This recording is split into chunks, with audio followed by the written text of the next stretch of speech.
Hello, and welcome to another episode of the Let's Talk Marvel Fan Theories podcast. I'm Taylor. And I'm Katie, and we're two sisters and borderline obsessed Marvel fans who have been following the Marvel Cinematic Universe closely for years. And now we want to share our MCU discussions with you. We chat about our own predictions and theories, plus some of our favorites from online, and our reactions to all of the Marvel content that's considered MCU canon, including the Disney Plus shows and the movies, as well as the Marvel news you need to know. Well, I always say we have a special episode for you guys, but today we really do because we are going to cover Werewolf by Night, which is literally a special presentation by Marvel coming out during She-Hulk, right in time for the Halloween period, so we are super excited to cover it. Katie, what were your initial thoughts? I enjoyed it. I think for the first time in a long time, I chose to watch this in the sense of not worrying about everything else about it.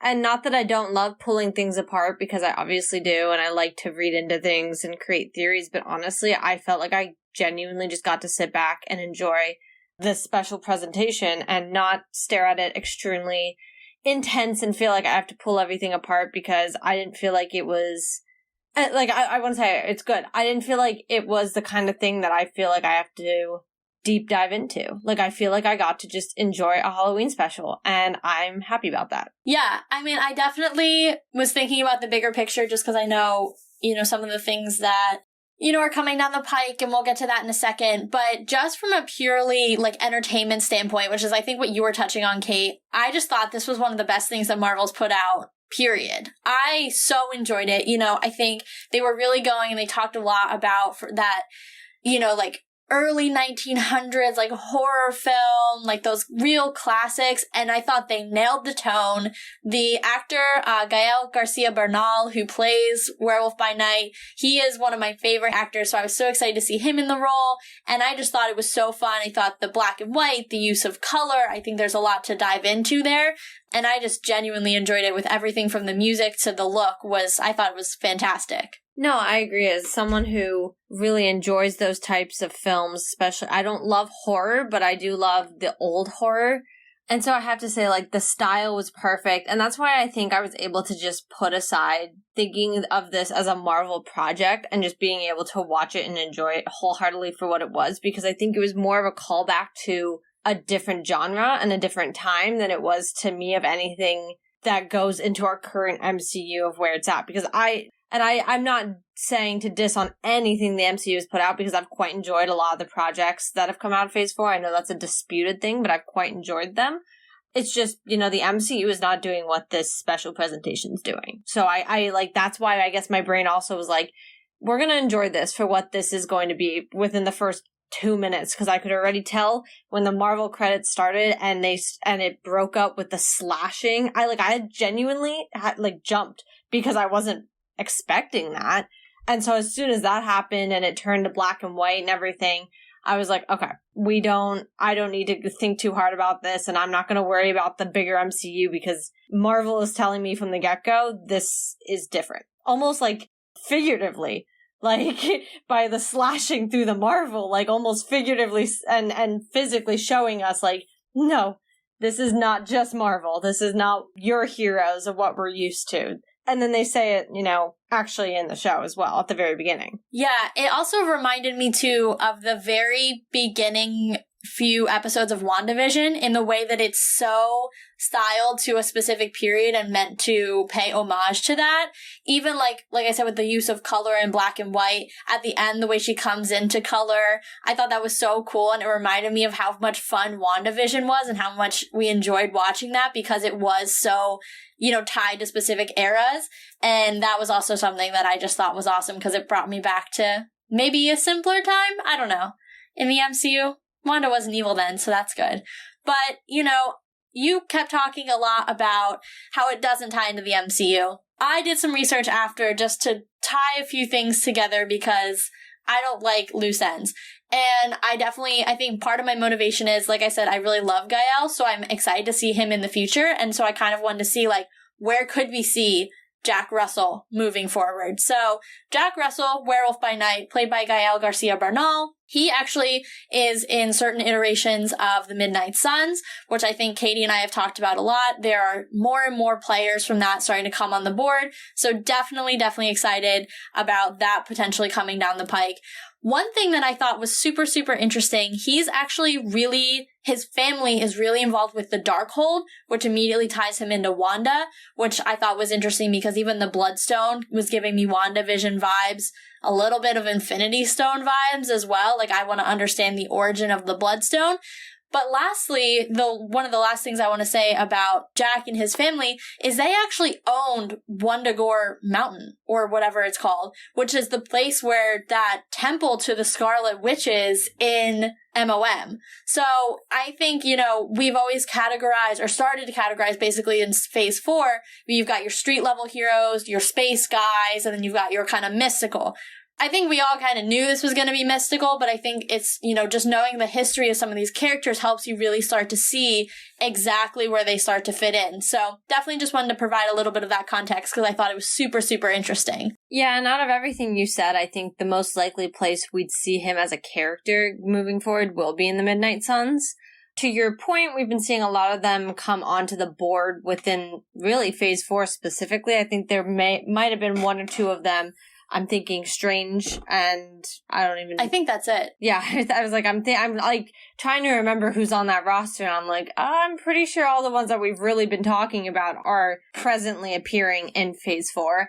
So I wouldn't be surprised. Just a reminder that the Midnight Suns are kind of like, let's say kind of like how you think about the Dark Avengers / Thunderbolts idea, but like even more down that dark route. Yeah, I would say, like, if you're gonna go that analogy, like, you have the Thunderbolts for kind of, like, your street-level stuff, and then you almost have the Midnight Suns for kind of your mystical monster stuff. So, like, yeah, they're very similar, just, like, kind of focused on different levels of villains. And a little bit more aggressive. Yeah. And I say that because if you're and we've talked about the Midnight Suns, so I don't want to get too much into that, but if you're aware of any of the people on the roster, they have a little bit more gruesome tactics to how they tend to handle situations. But I mean, even look at, and that I think that's a great segue into, look at this. Look at how gory this was. Yeah. Like, I genuinely don't think, and we saw some things even in MOM, but like, I mean, we saw a whole guy's like head explode from the inside out, but this was like different level gory. Like, I know I mentioned this, and if you're coming from our She-Hulk episode, I mentioned this literally the prior episode, but I'm currently watching Legacies, part of the Vampire Diaries, and they do a lot of the like beheading and ripping open of people. And so like, I'm very much in that mindset right now. So I like, no part of this was surprising or anything of that nature, because I was like, I literally have been watching this for the past 2 weeks of people just, being beheaded and everything. But I thought it was amazing because, once again, it goes back to that classical gore. It wasn't too much, and it wasn't like you're staring at people getting like cut open or anything gross. Like, you see the blood splatter, you're like, okay. Like, okay, the head rolled up, okay, whatever. Like, it wasn't anything that you're sitting there, like, I never have to sit there and feel like it's so realistic either that I'm like, oh my God, that's too much for me. Like, it was the right amount, in my opinion. Yeah, and I thought it was interesting too. Someone from Marvel even said, like, the only way we could get away with doing this was because it was in black and white, because the level of sheer gore would have been, like, kind of excessive for Disney Plus if it had been in color, which, like, totally tracks. Well, and it had all the shadows, too, because and that was the other thing, was the lighting played a really good part in all of this to really not make you feel like you're watching the most gruesome thing. I think back to even, and I'm sure I brought my narrative about this up before, the Halloween movies, and obviously, it's Halloween time, we gotta talk about it. And obviously Michael Myers walks around, stabbing people. But even then, I don't feel like I ever, out of all the time I've watched these movies, I mean, there's one of them, which they now technically don't count in the series. I don't know. Confused. It's a weird timeline in that franchise. But, like, Michael's beheaded at one point.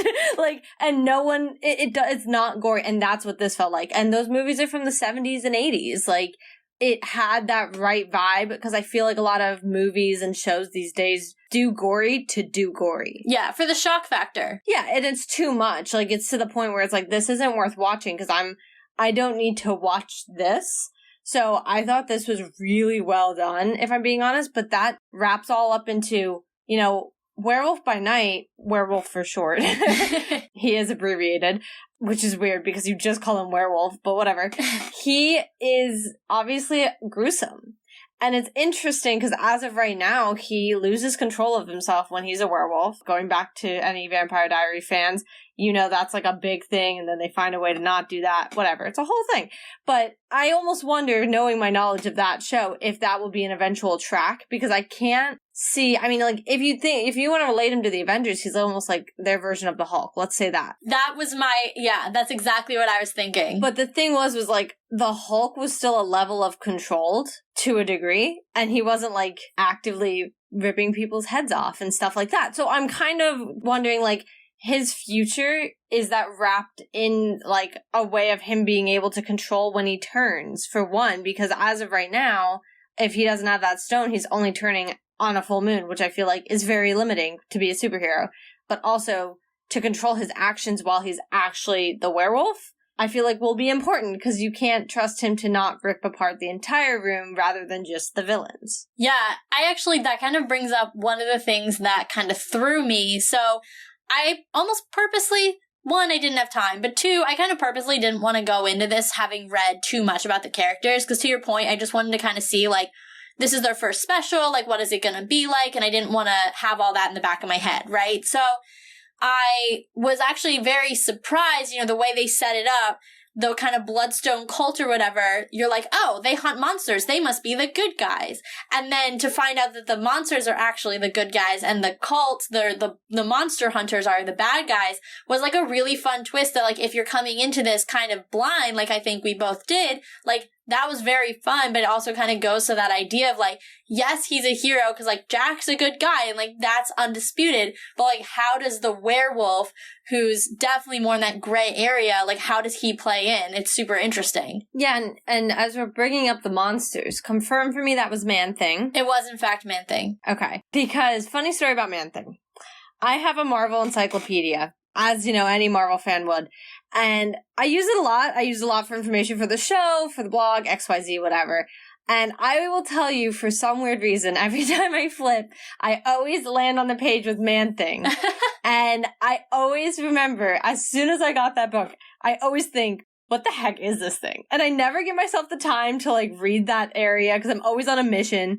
But I'm always like, this is such a weird thing. Like, I wonder if this is ever going to show up in Marvel, like in the MCU. So can I give you the answer? You're going to love it because it's something we've been talking about a lot.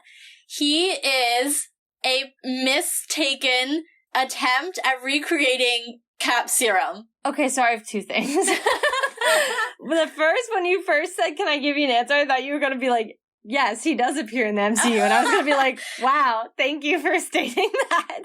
But two, I'm just going to say, and I don't think this is a lesson made by Man-Thing, but I do believe it's just a lesson that once again, apparently needs to be reiterated.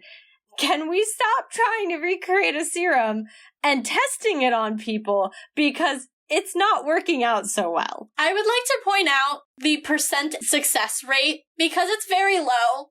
It's like 2 out of, like, now, well, I guess maybe if you count faux Cap, I guess it's really 3. But that was, like, directly from his blood serum. Okay, fine. So I don't even count that. 2 real ones. That's it. Out of, I guess we're kind of approaching probably 10 people overall. You've got Bruce, you've got, oh my gosh, Yelena's dad, whose name is currently escaping me. Alexi. Alexi. Yeah, but his is fairly good, just a little weaker. Yeah. But it's still not I'm talking perfect serum. And I'm not going to go through and list all the rest of them. But, like, the list of, Man-Thing, but the list of people who have been negatively affected by trying this just keeps growing. And I'm like, all right, can we all just, you know, say there's one Steve Rogers, one guy who got the perfect serum, and then there's two. Bucky. Yeah, Bucky, thanks. Mention my who man. is, has a slightly different serum. I will just say there's one, because everybody's trying to recreate Steve's, right? So there's one, he's kind of, held up as the pinnacle of super soldier serum. Although, I will argue, and I don't need to, I know we don't need to go down this road too far, but I will argue that Russia actually was probably the most successful because they also had made 5 other super soldiers that just were out of control. Well, theirs didn't die with the creator. So that was kind of America's big mistake, was not building in a redundancy and having only one man truly know the serum. Well, yeah, but I'm just saying, technically, Russia pulled it off multiple times. They just got to a point where they were such good soldiers and they couldn't mind control them the way that they wanted because they were, had that whole extra aspect because that's their thing. But regardless, once again, PSA, let's stop trying to recreate this. But either way, I love Ted. I literally adored Ted. As soon as they showed him in the bushes, I was like, I'm gonna love you now, and you're gonna be my little squishy. I know, he's so freaking cute. But here's the fun thing. 1, he totally destroyed that woman. As he should. She was annoying. She was the worst. 2, he's a Nexus point protector. So, he's also, majorly, well, we all know he's powerful because he, destroyed people. But, he's also, majorly important. So, I'm very curious, again, kind of bringing it back to, where can these characters be going? Very curious to see where he goes, because we're getting very much between WandaVision, MOM, into that whole, Nexus thing, and it'll be interesting to see how that all plays out. See, for the time being, I don't see him venturing far from Jack. I feel like what I learned from this special presentation is they tend to be a package deal. They're BFFs. Yes, they are. Rocket and Groot, though. The same thing. That's very much the vibe I'm getting, and Rocket doesn't go anywhere without Groot, and vice versa. So I'm feeling the next time they make an appearance, we'll be together, because, it very much gives that vibe of, I got your back, you got mine. We're good. Totally. I just mean, further down the road. I'm not saying he's gonna be in, the next Nexus-related event, but I could see, as his character evolves, him kind of being in that realm. The last character I want to talk about is Elsa Bloodstone. Just to say, her origin in this show was actually changed from the comics a little bit, so that really just opens a wider question for me, in the sense that it makes me curious, what else will change? I think one of the things that they kept was the kind of romantic relationship that she and Jack seem to be kind of developing. I think it's interesting, 2 days in a row, we're getting 2 very compelling couples from Marvel, so I'm in love with that. I'm very happy. But, I also, like I said, it makes me wonder, as these characters evolve, we've talked a little bit about, where they come from in the comics, what they might be tied to, what else could be changed to make them fit into the MCU the way we know it. And that definitely makes me interested to see where they all go, because I really, really enjoyed this, and I'm enjoying Marvel's foray into monsters. Yeah, and I mean, at least for me, my last thought is wrapped in, obviously we see it come into color at the end. To your earlier point, talking about WandaVision, very much same kind of vibe, and I liked that. To me, that felt like we were becoming modernized. Yep. And so I very much am intrigued to understand where we're at with this. As this is, I'm very sure, a character who they're going to continue to want to explore with. I mean, also to be fair, if it would have been a nobody name, who they casted, I could have maybe been yeah, okay, I could see it being a one-off kind of thing. But I'm sorry, but depending on the actors that you're casting, obviously, I mean, we did the same thing with Titania. We were this is too big of an actress to, just waste her in that one singular episode, although I do think they wasted her. Regardless, I'm thinking, if we're semi-feeling modernized now, where are we at? What time is it? I guess is my bigger question. What world is it? Am I to assume this is Earth?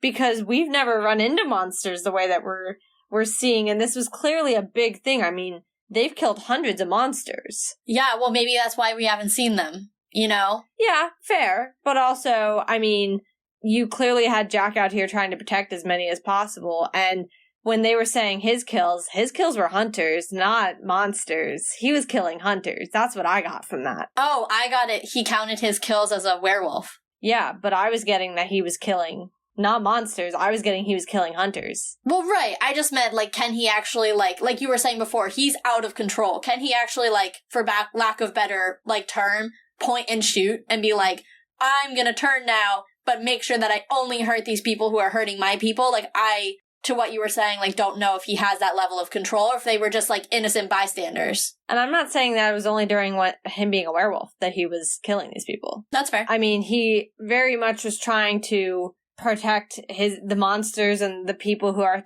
essentially his brethren. I wouldn't be against the fact that he was a hunter. He just was hunting humans who were hunting his monsters and what he called his family. So, because he's protecting them, and I put trust in him, and obviously we saw what he did as a werewolf, I guess I'm like, clearly there's still a lot of monsters out there. Where are we fitting? I guess that's the last piece of the puzzle for me, is like, where is this narrative gonna go? Because I loved this as a standalone, and that's why I enjoyed being able to watch it as one. But as Taylor likes to open that bigger picture, and we're kind of putting that under scrutiny right now, it's kind of like, where did this ending take us? Because I was hoping there'd be an end credit scene, and there wasn't. I know. I kept scrolling through, and I was like, where is it? Like, what is going to happen next? I don't know. I think, Midnight Suns is probably a couple years off yet. So maybe we'll see him in an end credit scene just to kind of keep the plate warm, if you will, so that we don't completely lose track of him for years and years on end. But I can't imagine where we'd see him again. The closest things he's related to now, I would say, are actually, I could see him in like somewhere in an end credit scene, or even being related to an Agatha House of Harkness, just knowing kind of that whole witch's coven thing. She did kind of that spell with the stone. So maybe that's where we see Jack make another appearance. But short of that, I really think it's got to be a Midnight Suns. Yeah. And somehow fitting the monster realm, finding that way to fit the monster realm, living almost parallel but underneath the MCU as we know it. Yeah, no, and I agree, and I think that's kind of the point they made at the beginning of this special presentation as well, is that, we see our heroes on the top, and then below all of that, there's more, and there's more in the darkness. So I'm intrigued. I'm intrigued to see where it takes us, but also I was excited to watch this as it's spooky season, and I quite enjoy spooky season. So yeah. Well, that is all I've got to say about Werewolf by Night. Katie is nodding to me, telling me that she feels the same. I hope you guys enjoyed it as much as we did. I also hope that Marvel keeps doing these. I know there's a Christmas special on the docket left for this year. So this has been fun, and I'm excited to see these characters move on, and I'm excited to see this format continue because this was great. So if you guys are, looking forward to all of our future coverage as we're starting to come to the end of the year, you can subscribe on your podcast platform of choice. Some of you have already rated us, which we cannot thank you enough. If you haven't given us a rating or review and you would like to, it'd be much, much appreciated. You can also check out our blog, linked in the show notes. Like Katie said, she does a ton of research for it, so it's a great resource for you if you just want some quick hits about some characters. You can also buy any of our merch if you so choose in the Redbubble link in the show notes as well. Make sure you guys are also following us on Twitter at Let's Talk MFT. For all the news about our show and any Marvel projects, everything will be there, so just make sure you're hitting that follow button. And since we're talking about Werewolf by Night, also make sure you guys are subscribing to our newsletter. You can do that on the blog or through the Twitter. I bring that up because we did do a feature on Werewolf by Night in preparation for this, so if you were getting it in your mailbox, you would have had a background on him. So make sure you guys are definitely signing up for that. In the meantime, we have the last episode of She-Hulk, which will be coming out next week. Sigh. And then we also will be gearing up for Black Panther, the second one, which will be coming out sooner than you think. Tickets are already on sale, so make sure you guys are getting your tickets for that. And in the meantime, I know there's been a lot of content, but you gotta keep up with that. All of ours, all of Marvel's, because Marvel just blew your mind, so let's talk about it.